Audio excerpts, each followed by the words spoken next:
ഇന്നലെ ഇട്ട ഡ്രസ്സ് തന്നെയാണ് ഞാൻ ഇന്നും ഇട്ടിരിക്കുന്നത്. എന്തൊക്കെയോ ഇന്നലെ വിട്ടുപോയിരുന്നു.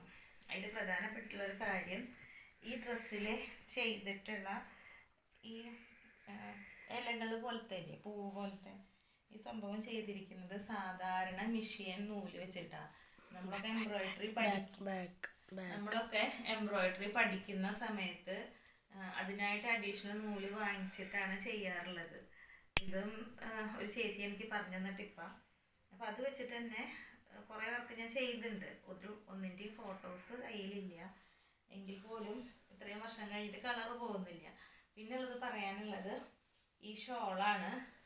ഇത് റെഡിമെയ്ഡ് അല്ല, ഇതെൻ്റെ കല്യാണത്തിൻ്റെ ഒരു സാരിയാണ്. ഇങ്ങനത്തെ പട്ട് സാരികൾ കീറിപ്പോവുക അങ്ങനെയൊക്കെ ചെയ്യുമ്പോൾ അത് വെച്ചിട്ട് നമുക്ക് ഇതുപോലെ ഷോൾ ഉണ്ടാക്കാം. എങ്ങനെയാണെന്ന് വെച്ച് കഴിഞ്ഞാൽ, സാധാരണ സാരികളുടെയൊക്കെ മുന്താണി ഇതിൻ്റെയും ഇരട്ടി ഉണ്ടായിരിക്കും. ഒരു സ്ഥലത്ത് ഇതുപോലത്തെ കിണുക്ക് കെട്ടിയിട്ടുണ്ടായിരിക്കും. അത് ഇവിടെ വെച്ചിട്ട് തയ്ക്കുക.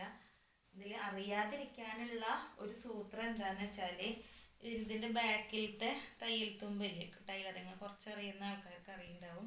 ആ സംഭവം ഈ ഭാഗത്തേക്ക്, എന്താ പറയുക, പ്ലെയിൻ ആയിട്ടുള്ള ഭാഗത്തേക്ക് വെക്കാണ്ട് ഈ എന്താ പറയുക, ഈ ചിത്രമുള്ള ഭാഗത്തിന് ഈ സ്ഥലത്തേക്ക് ആക്കിയിട്ട് സ്റ്റിച്ചിൽ ഇങ്ങനെ ഈ ഭാഗത്തേക്ക് സ്റ്റിച്ച് കൊടുക്കുകയാണെങ്കിൽ ഇത് ഒട്ടും അറിയില്ല. പിന്നെ അതുപോലെ തന്നെ മറ്റേ സൈഡും ഇതുപോലത്തെ നൂലഴിച്ചെടുത്തിട്ട് നമുക്ക് സ്വയം ഇങ്ങനെ കിണുക്ക് കെട്ടാം. ഇത്തിരി പഴക്കമുള്ളത് കൊണ്ട് ഇങ്ങനെ ആക്കുമ്പോൾ വരെ ഇത് കീറുമായിരുന്നു ഈ സാരി.